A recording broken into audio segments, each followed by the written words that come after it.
Hello and welcome friends, sports time में आपका स्वागत है। बड़ी खबर, ब्रेकिंग न्यूज़ जो है वो आपको बताते हैं। टेस्ट टीम इंडिया का जो है वो ऐलान हो गया। इसी के साथ ब्रॉडकास्ट की शुरुआत करते हैं। बात इसमें चौथे T20I मुकाबले की भी करेंगे जो इंडिया वर्सेस ऑस्ट्रेलिया का होना है। क्यों ये मुकाबला बहुत इंपॉर्टेंट मुकाबला है और इसको जीत के ही जो है हार का रास्ता कम से कम बंद किया जा सकता है। मगर सबसे पहले बात जो है टेस्ट टीम इंडिया का अनाउंसमेंट हुआ है, उसकी आपको खबर दिखाते हैं। वहां पर मेजर अपडेट ऋषभ पंत को लेकर जो है वो आ गया है। उनकी टीम में वापसी हो गई है। दक्षिण अफ्रीका के खिलाफ सीरीज के लिए टीम का ऐलान जो है वो कर दिया गया है। 2 टेस्ट मैच की सीरीज है और 14 नवंबर से ये सीरीज शुरू होगी।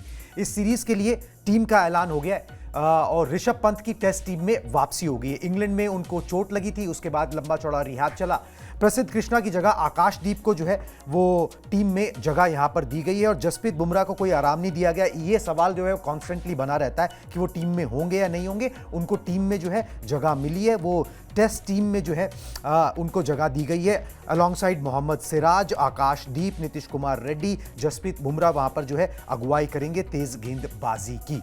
तो टीम का ऐलान हो गया। एक बार आपको 15 सदस्य दल भी दिखा देते हैं, उसके बाद आगे बातचीत यहां पर शुरू करेंगे कि किसको यहां पर शामिल किया गया। शुभमन गिल कैप्टन है, बहुत बढ़िया उनका प्रदर्शन रहा था। इंग्लैंड में कप्तानी की थी। Rishabh Pant, Yashasvi Jaiswal, KL Rahul, Sai Sudharsan, Devdutt Padikkal, Dhruv Jurel as a second wicket keeper, Ravindra Jadeja, Washington Sundar, Jasprit Bumrah, अक्षर पटेल, नीतीश कुमार रेड्डी को जगह मिली है।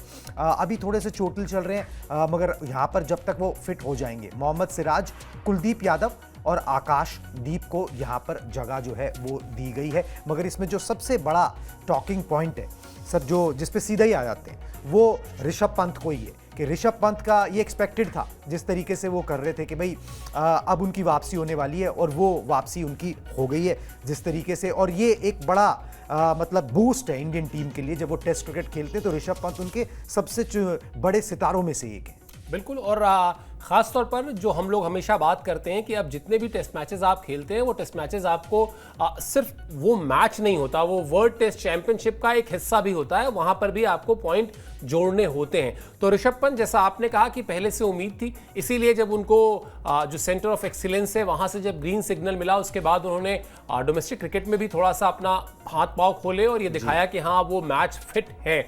और अगर ऋषभ पंत मैच फिट हैं तो फिर आपको कोई सेकंड थॉट ही नहीं होता। आपको पता है कि फिर वो आपके टीम के विकेट कीपर नंबर 1 है, चॉइस नंबर 1 है, क्योंकि बहुत ही कम उम्र में और एक तरीके से कहना चाहिए कि उनके टेम्परामेंट को देखकर नहीं लगता, लेकिन जिस तरह का टेस्ट क्रिकेट में उनका रिकॉर्ड है, जिस तरह से उन्होंने टेस्ट क्रिकेट में करिश्माई पारियां खेली हैं, निस्संदेह वो आपकी पहली चॉइस है। और इसीलिए जैसा आपने भी कहा कि उम्मीद के मुताबिक सब कुछ हुआ है। अगर वो फिट है तो वो टीम में है और इसीलिए उनको चुना गया है। बिल्कुल जी, फुल फ्लेज टीम जो है वो यहाँ पर मैदान पर उतारी जाएगी। इसमें कोई भी वो नहीं है, क्योंकि जैसे अभी सर भी समझा रहे थे कि आपको यहाँ पर हर टेस्ट मैच से, हर टेस्ट सीरीज से पॉइंट्स गेन होते हैं। ऋषभ पंत का एक बार करियर ग्राफिक्स दिखाते हैं।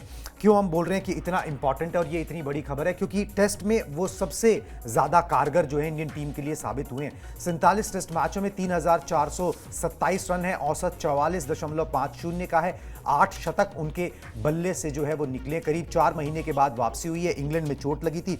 सर कुछ तो सीखा होगा कि भाई ठीक है, अब आपका एक फ्लैम्बॉयंस है, आपका एक स्टाइल है, आप एक तरीके से अप्रोच करते हो, मगर ये कि जिस जो एक छोटी सी एक मतलब थोड़ा सा ख्याल नहीं रखा और वो चोट के कारण इतने टाइम वो टीम से दूर रहे, टीम को भी नुकसान हुआ, उनको भी नुकसान हुआ। थोड़ा सा उस इंस्टिंक्ट्स को अगर कर्ब करें तो उनके लिए भी फायदा होगा और टीम को भी फायदा होगा। हाँ, लेकिन इसके दोनों पहलू हैं कुणाल। देखिए, जो बात आपने कही मैं उसको नकार नहीं रहा हूं। मतलब मैं ये नहीं कह रहा हूं कि वो शॉट उनको खेलना ही चाहिए था या नहीं खेलना चाहिए था। मेरे ख्याल से क्रिस वोक्स का बॉल था जिसपे वो रिवर्स स्वीप करने गए थे, वो सीधा बॉल आकर उनके पैर पर लगा और वो फ्रैक्चर हो गया। लेकिन फिर यही ऋषभ पंत है। मतलब अगर ऋषभ पंत अपने आप को रोक लेंगे, अगर अपने आप को वो बहुत ज़्यादा सोचने लगेंगे कि मुझे ऐसे नहीं करना है, मुझे वैसे नहीं करना, मुझे टीम के बारे में सोचना है, मुझे अपने बारे में सोचना है, खुद को, आप कुछ भी कर लें कुणाल, लेकिन फैक्ट ऑफ द मैटर ये है, या कह लें कि ये सार्वभौमिक सत्य है, यूनिवर्सल ट्रूथ है कि खेल में, किसी भी खेल में, मतलब ये सिर्फ मैं क्रिकेट की बात नहीं कर रहा हूं, आप किसी भी तरह से अपने आप को चोट से बचा नहीं सकते। चोट आपको लगनी है तो वो लगेगी ही लगेगी।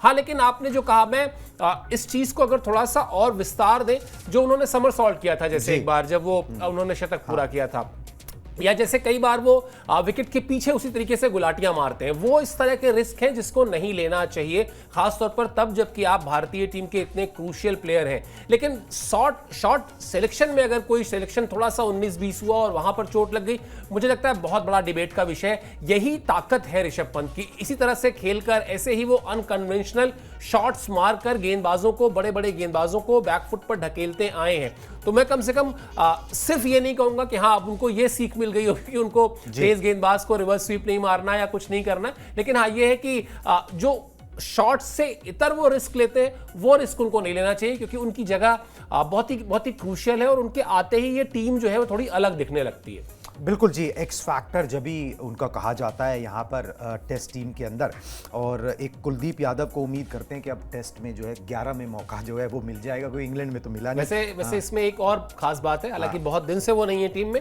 लेकिन शमी का नाम अब भी नहीं है, तो आप ये कह सकते हैं कि अब शमी का चैप्टर लगभग बोर्ड जो है अपनी तरफ से क्लोज कर चुका है, क्योंकि जितना उनको कहना था वो सब कुछ कह चुके हैं कि मैंने 5 दिन क्रिकेट खेल ली तो मैं वनडे क्यों नहीं खेल सकता, मैंने विकेटें ले ली।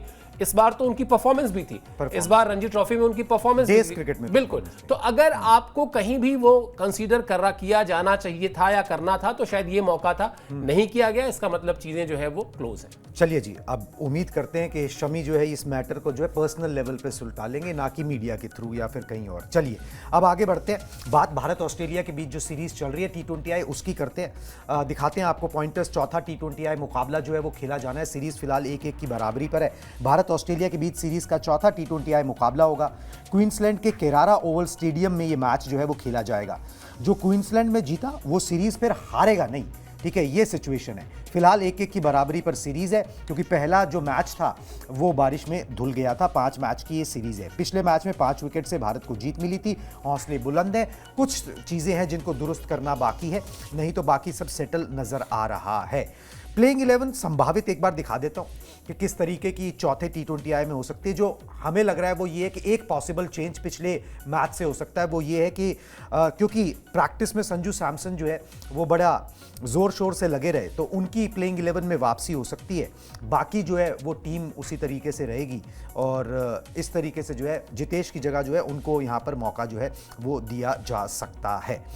सर 11 में ज़्यादा चेंजेस करेंगे नहीं, क्योंकि भाई विनिंग कॉम्बिनेशन है, छेड़ना नहीं है, आपको तो सीरीज जीतनी है ना, आपको तो दोनों मैचेस जीतने हैं। अगर सीरीज जीतनी है चांसेस उतने ज़्यादा नहीं लेंगे, ठीक है, वो प्रयोग होंगे, उस पर भी बताएंगे क्या बोला है गेंदबाजी कोच ने, मगर एक फुल फ्लेज टीम जो आपको मैच जीतने का बेस्ट चांस दे, आप उसी को मैदान पर उतारोगे। ठीक भी है, और खासतौर पर T20 सीरीज का अगर आप शेड्यूल देखेंगे, कुणाल इवेंट प्रैक्टिस को भी अगर आप देखेंगे, तो जो प्रैक्टिस थी वो एक ही दिन हुई, क्योंकि बैक टू बैक मैचेस हैं। टीम जो है पिछला मैच खेलकर वहां पहुंची, ब्रिस्बेन से वहां पहुंची, तो कुल मिला जुलाकर जो आप प्लान कर रहे हैं वो एक एक मैच के लिए नहीं कर रहे हैं। आप प्लान इस तरह से कर रहे हैं कि वो जो भी मैच 1 दिन के गैप पे या 2 दिन के गैप पे हो रहे हैं, आप 2 मैचेस की प्लानिंग एक साथ कर रहे हैं। और फिर जब आप 2 मैचेस की प्लानिंग एक साथ कर रहे हैं, पिछला मैच आपने जीता है, आपने कोई बहुत बड़ी गलतियां नहीं की हैं, खिलाड़ियों ने अच्छा परफॉर्मेंस किया है, और फिर सबसे बड़ी बात वही कि आप तैयारियां करें और एक्सपेरिमेंट्स करें, प्रयोग करें। कोई रोक नहीं रहा है आपको, रोक सकता भी नहीं है, कप्तान और कोच को कौन ही रोकेगा।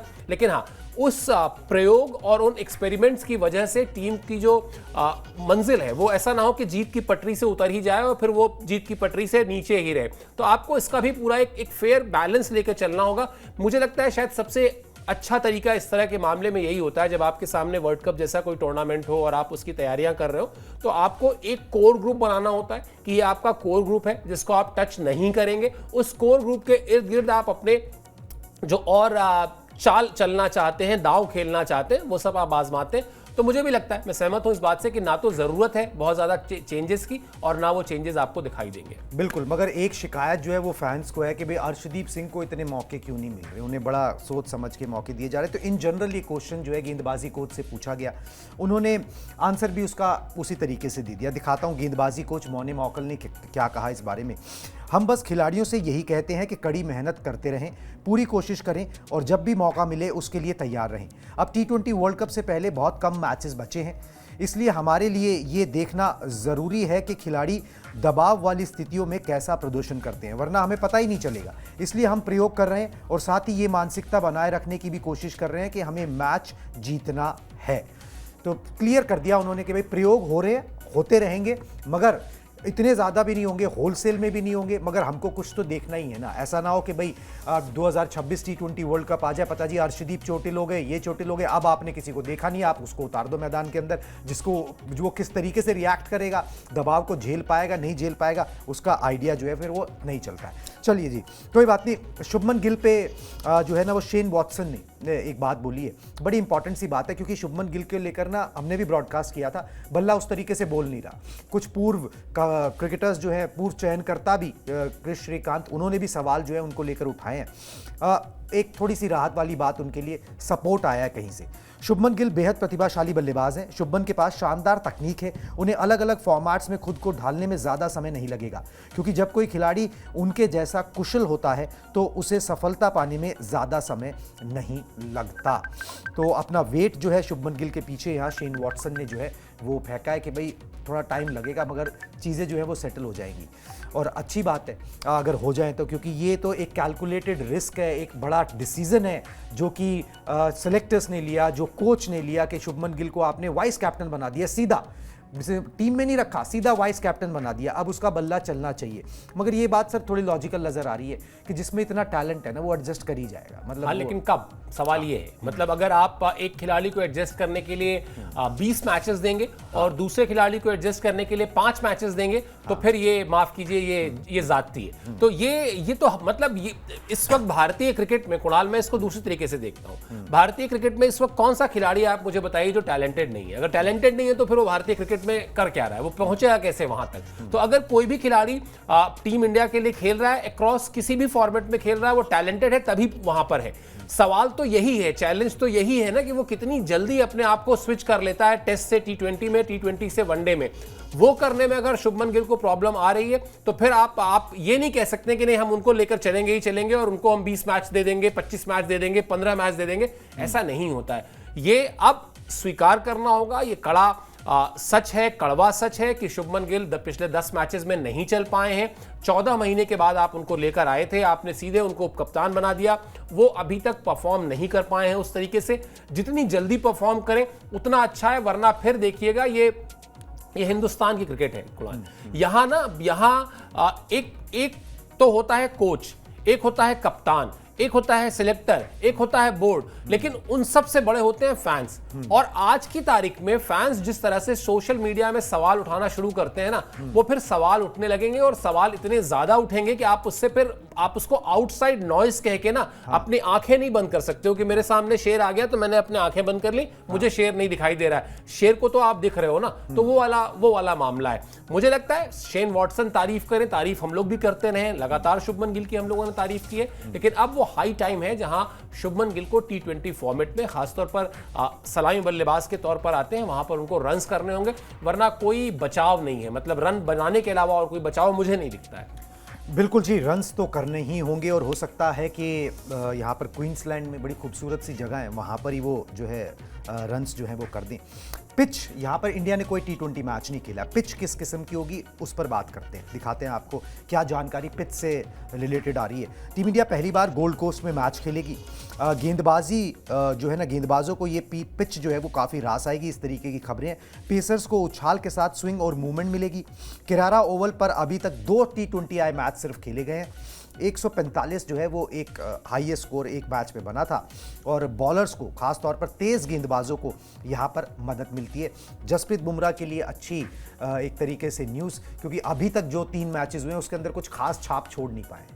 बिल्कुल, और अभी तो उनके सामने एक बड़ा माइलस्टोन भी है। अगर वो माइलस्टोन अगर पूरा करेंगे इस मैदान पर, तो भले ही भारतीय टीम पहला मैच खेल रही है, लेकिन एक यादगार मैच हो जाएगा, क्योंकि आपके लिए एक इस तरह के जो माइलस्टोन्स होते हैं वो हमेशा आपके पास रहते हैं। हाँ, थोड़ी देर पहले अर्शदीप की बात हो रही थी, मैं वहां पर एक चीज कहना चाह रहा था कुणाल। थोड़ी देर हम जो कह रहे थे ना कि एक आपके कोर टीम के मेंबर्स होते हैं, कोई खिलाड़ी अगर लगातार 1-2 मैचेस नहीं खेल रहा है तो तुरंत ये राय नहीं बना लेनी चाहिए कि वो स्कीम ऑफ थिंग्स में नहीं है। मुझे पता नहीं क्यों ऐसा लगता है कि जैसे कोई खिलाड़ी जो बिल्कुल श्योर शॉट सिलेक्शन में है, पता है कि हाँ उसको खेलना ही खेलना है, कई बार मैनेजमेंट उससे जाके कह देता है कि हम आपकी परफॉर्मेंस पर आपको बाहर नहीं बिठा रहे, हम कोई ये पिच को देख के किया गया फैसला या ओवरकास्ट कंडीशन, दिस दैट, जो तकनीकी चीजें होती हैं उस वजह से आपको नहीं बिठा रहे। आप श्योर शॉर्ट सिलेक्शन है हमारे T20 वर्ल्ड कप के लिए, हम सिर्फ आपके इर्द गिर्द और क्या प्लान कर सकते हैं उसलिए आपको बाहर बिठा रहे हैं, और खिलाड़ी बड़े पॉजिटिव वे में इसको लेते भी हैं। हाँ, बैक टू आपके पिच की बात, निश्चित तौर पर बुमराह से परफॉर्मेंस की उम्मीद रहेगी, बुमराह अच्छा करें। और बार बार वो अजीत अगरकर की जो बात है ना कि बुमराह हमको हर इंपॉर्टेंट मैच में चाहिए। अभी आप देखिए साउथ अफ्रीका के लिए जो सीरीज का अनाउंस हुआ है, टेस्ट टीम का अनाउंसमेंट हुआ है, उसमें भी वो हैं, क्योंकि मैचेस जो है वो वर्ल्ड टेस्ट चैंपियनशिप के लिहाज से आप चाहते हैं अपने घर को सिक्योर कर लें। बुमराह बिंग बुमराह अच्छा करेंगे, सबको ये उम्मीद है। बिल्कुल, चलिए जी बुमराह पे आ जाते हैं। अब बुमराह के पॉइंटर्स दिखाइएगा जी। जसप्रीत बुमराह के पास ना इतिहास रचने का मौका है भाई, पिच तो कंड्यूसिव मिली गई, अब वो इतिहास रचने का मौका क्या है वो आपको बता देते हैं। 2 कदम दूर है वो इतिहास रचने से। T20I में 100 विकेट लेने से सिर्फ 2 कदम वो दूर है। जसप्रीत बुमराह के नाम 78 T20I मैचेस में 98 विकेट्स हैं फिलहाल। अर्शदीप के बाद 100 क्लब में शामिल हो सकते हैं बुमराह, क्योंकि अर्शदीप ने 100 विकेट ले लिए। वो पहले भारतीय गेंदबाज थे जिन्होंने T20I में 100 विकेट पूरे किए। मौजूदा सीरीज की अगर बात करें तो 3 मैचेस में 2 विकेट ही जसप्रीत बुमराह को यहां पर मिले हैं। और बुमराह के पास चौथे T20 मैच में ना पाकिस्तान टीम के पूर्व गेंदबाज थे सईद अजमल को पीछे छोड़ने का मौका है, जिसमें वो 1 विकेट लेते ही ऑस्ट्रेलिया के खिलाफ T20 इंटरनेशनल में सबसे ज्यादा विकेट हासिल करने वाले गेंदबाज भी जो है वो बन जाएंगे। मतलब ऑस्ट्रेलिया के खिलाफ सबसे सफल T20I गेंदबाज भी यहां पर वो बन जाएंगे। तो सर सब कुछ सेट है, बस बुमराह को अपना वही कमाल दिखाना है जो वो कमाल दिखाते आए हैं। वो एक अच्छा स्पेल, एक मैच विनिंग स्पेल डालना है, और उससे वो ये अपने निजी रिकॉर्ड्स तो बनाएंगे, ये भी सुनिश्चित कर देंगे कि भाई टीम इंडिया यहां से सीरीज हारेगी नहीं। हाँ, मतलब चाहत यही होगी भारतीय टीम की, और उसमें भी खास तौर पर इसलिए क्योंकि आप ODI सीरीज ऑस्ट्रेलिया को देकर आ रहे हैं, आप 2-1 से आप हारे हुए हैं। और मुझे लगता है जिस तरह का दमखम है भारतीय टीम का, ये फॉर्मेट जिस तरह का है, हम हमेशा बात करते हैं कि ये फॉर्मेट ऐसा है जहां पर प्रोबेबली टेस्ट और वनडे से ज़्यादा मैच विनर्स भारत के पास इस फॉर्मेट में है, क्योंकि फॉर्मेट बहुत छोटा है। किसी भी एक खिलाड़ी ने अगर बैटिंग में 3-4 ओवर मोर्चा संभाल लिया, या किसी भी गेंदबाज का 1 आध ओवर अच्छा निकल गया, तो वो मैच को बदल सकता है, मैच को पलट सकता है। और कोशिश यही होनी चाहिए, जब भी भाई ऑस्ट्रेलिया को याद करिए ना, ऑस्ट्रेलिया का जो दबदबा था कुणाल, जब आपने अपना करियर शुरू किया था, या जब वेस्ट इंडीज की हम बात करते हैं, जब आप जीत रहे हो तो आपको फिर लगातार जीतने की कोशिश करनी चाहिए। आपको ये नहीं सोचना चाहिए कि आज ये मैच यहां खेला जा रहा है, कल मैच वहां खेला जाएगा, या जब हमको एशियन कंडीशंस मिलेंगी तभी हम जीतेंगे। आपकी ताकत ऐसी होनी चाहिए कि आप पूरी दुनिया में किसी भी मैदान में उतरे तो आप एक सर्टेन लेवल का परफॉर्मेंस कर सकें। अगर वो लेवल जो इस वक्त भारतीय टीम का है T20 फॉर्मेट में, अगर उस स्तर का परफॉर्मेंस होता है तो फिर आप कह सकते हैं कि हाँ, जीत भारतीय टीम को मिलेगी, जो भारतीय फैंस भी चाहते हैं, भारतीय टीम भी चाहती है, और रिकॉर्ड्स के लिहाज से भी जरूरी है। बिल्कुल जी, रिकॉर्ड्स के लिहाज से भी ये ज़रूरी है। एक और खुशखबरी है, खुशखबरी क्या, राहत भरी बात है कि ऑस्ट्रेलियन टीम ने 3 खिलाड़ियों को रिलीज़ कर दिया है। तीनों के नाम फटाफट से दिखा देता हूँ, उसके बाद ना वुमेंस टीम की बात करेंगे। ट्रेविस हेड, तनवीर संघा और शॉन एबट, इन तीनों को जो है रिलीज़ कर दिया गया है। मैक्सवेल जो है वो 11 में जगह बनाएंगे, जिस तरीके से उन्होंने प्रैक्टिस की है, उनको 11 में जो है वो शामिल होना उनका लगभग तय नज़र आ रहा है। तो ऑस्ट्रेलिया की तरफ से ये अपडेट आ रहा है चौथे T20I मैच में। चलिए जी, अब आगे बढ़ते हैं, बात करते हैं वुमेन्स क्रिकेट की। सब लोग जानते हैं बेटियों ने नाम रोशन किया है। अब वर्ल्ड चैंपियन से जो है प्रधानमंत्री नरेंद्र मोदी ने जो है वो मुलाकात की है। पूरी खबर बता देते हैं आपको। वर्ल्ड चैंपियन से मिले प्रधानमंत्री नरेंद्र मोदी, PM आवास पर हुई खिलाड़ियों से मुलाकात, और प्रधानमंत्री मोदी ने महिला टीम को जो है वो बधाई दी। पहले भी दी थी, वो तो सोशल मीडिया पे दी थी, अब इन पर्सन दी, और स्पेशल फ्लाइट से उनको मुंबई से दिल्ली लाया गया। उन्होंने कहा कि टूर्नामेंट में असाधारण टीम वर्क और दृढ़ता जो है वो यहाँ पर उन्होंने लड़कियों ने दिखाई है, जिसका एक तरीके से सेलिब्रेट करने के लिए, उस विन को हौसला अफजाई करने के लिए PM ने बुलाया। मेंस टीम को बुलाया था, तो ये भी ज़रूरी है कि भाई वुमेन्स टीम को भी वही आदर सत्कार दिया जाए, और वो दिया गया है पूरा। बिल्कुल। और आप देखिए पिछले कुछ समय में आपने देखा होगा कि अगर ये तो चलिए जीतने वाली टीम को बुलाया गया, अगर आप याद करें ओलंपिक्स में भारतीय महिला हॉकी टीम जब मेडल से चूक गई थी तो वहाँ भी उन्होंने फ़ोन पर बात की थी।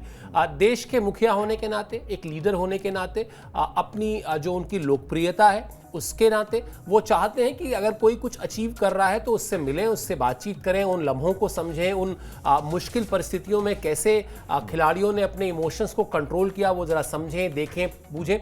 तो ये उसी सोच में, उसी परंपरा में एक और कदम है। और निश्चित तौर पर जिस तरह से भारतीय लड़कियों ने जिस तरह से परफॉर्मेंस किया इस पूरे टूर्नामेंट में, जिस तरह से ऑस्ट्रेलिया को हराया, जिस तरह से साउथ अफ्रीका को हराया, वो डिजर्व भी करती हैं। उनके लिए मुझे अमोल मजूमदार का वो स्टेटमेंट बड़ा मुझे मुफीद लगता है कि अब इसके बाद इन प्लेयर्स को जो कुछ मिलेगा, जो कुछ भी मिलेगा, वो चाहे विज्ञापन मिले, चाहे ढेर सारा पैसा मिले, चाहे बड़े बड़े लोग उनके पक्ष में लिखें, उनकी तारीफ करें, ये सब कुछ वो डिजर्व करती हैं। तो मोदी जी की तरफ से तारीफ मिलना, पीठ थपथपाना, वो जब जीते थे तब भी उन्होंने बयान दिया था, सोशल मीडिया में लिखा था, और अब तो खैर उन्होंने मुलाकात भी कर ली है। बिल्कुल जी, और ये हौसला अफजाई जो है ना, ये मैटर करती है। इस इवेंट को, इस जीत को एक बहुत बड़ा इवेंट बनाना चाहिए, ताकि जो वुमेन्स क्रिकेट में भी ना वो बदलाव आए, जो मेंस क्रिकेट में इस तरीके का खिताब जीतने के बाद 1983 में आया, फिर महेंद्र सिंह धोनी ने वो कामयाबी दोहराई, और उसके बाद आगे जो है ये फिर सिलसिला जो है चलता रहे, आपको खिलाड़ी जो हैं वो यहाँ पर मिलते रहे। चलिए जी, आज के ब्रॉडकास्ट में अभी बस इतना ही। अब हम दोनों को दीजिए इजाज़त, टाटा बाय बाय।